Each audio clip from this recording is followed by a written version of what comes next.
Neste vídeo, vamos ver como funciona o condutivímetro, um aparelho que é usado para se medir a condutividade de soluções. Mas antes, vamos pensar o que a gente quer dizer com essa condutividade. Nós vimos que quando nós tentamos passar uma corrente por uma solução que contém íons, existe uma resistência a essa passagem da corrente. O que nós chamamos de condutância, e nós vamos usar aqui a letra C, essa condutância é o que a gente chama, é o inverso da resistência. Ou seja, quanto maior a resistência, menor a condutância, menor a passagem de energia elétrica, de corrente pela solução.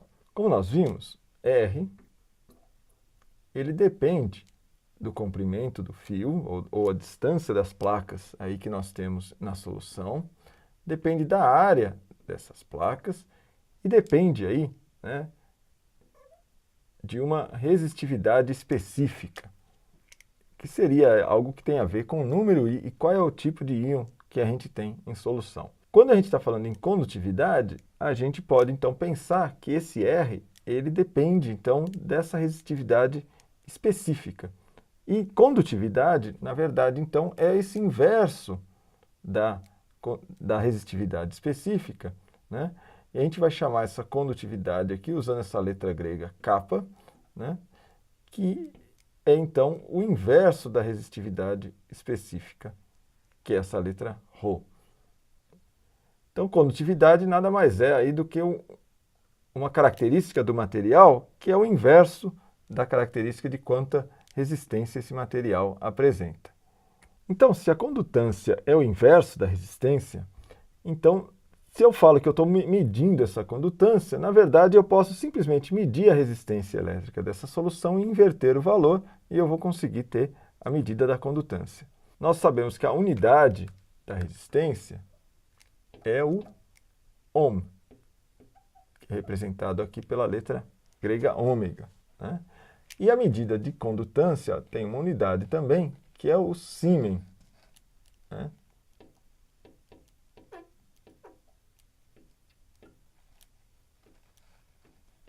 Que é representado aqui pela letra S.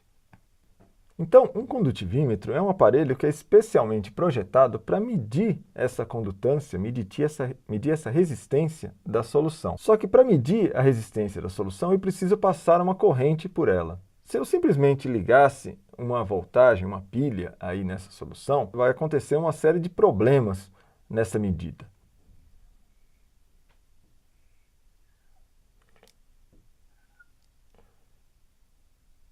Quando os íons chegam aqui na placa, né, que eu liguei naquela pilha,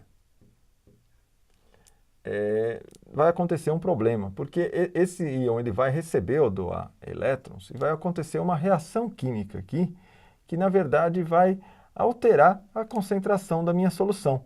À medida que eu estou medindo a condutividade dessa solução, eu vou estar alterando a sua concentração, e não é isso que a gente quer. E um outro problema que pode acontecer é que, por exemplo, a gente pode ter uma reação química na superfície dessa placa e eu estou alterando, então, a medida, porque eu, por exemplo, posso começar a formar bolhas aqui na minha placa e essa bolha ela vai impedir a passagem de corrente elétrica, ela vai isolar aqui essa placa e eu não vou ter, então, a mesma área do eletrodo que eu tinha antes. Para resolver esse tipo de problema, eu não vou fazer mais essa medida usando a passagem de corrente contínua, como é o que a gente tem no caso da pilha. O que eu vou usar é uma corrente alternada, é uma corrente na qual várias vezes eu troco o polo aqui de positivo para negativo, de negativo para positivo. E esses íons eles vão andar para um lado e para o outro, né, várias e várias vezes por segundo. Eu posso fazer isso com uma frequência, por exemplo, de 60, 100, 1000 vezes por segundo, essa troca de polaridade. Além do circuito que mede a condutância, o condutivímetro também tem uma parte muito importante, que é a célula condutométrica. Nessa célula, a gente vai ter aqui duas placas cobertas de platina. Essas placas cobertas de platina é onde vai haver a passagem de corrente elétrica e elas estão a uma distância fixa, né? E tem uma área fixa. Essa distância e essa área vão constituir, então, uma característica dessa célula condutométrica que vai ser muito importante. Por quê? Porque nós vamos poder usar células condutométricas com constantes diferentes. Em que situação isso é importante? Vamos pensar assim, se eu trouxer essas duas plaquinhas numa distância bem curta, eu vou ter uma passagem de corrente maior, né? A condutância vai ser maior. E se eu tiver também placas com uma área maior, eu também vou ter uma passagem de corrente maior, uma condutância maior. Esse tipo de célula vai ser bom em que situação? Vai ser bom em situação em que você tem uma solução muito, muito diluída. Por quê?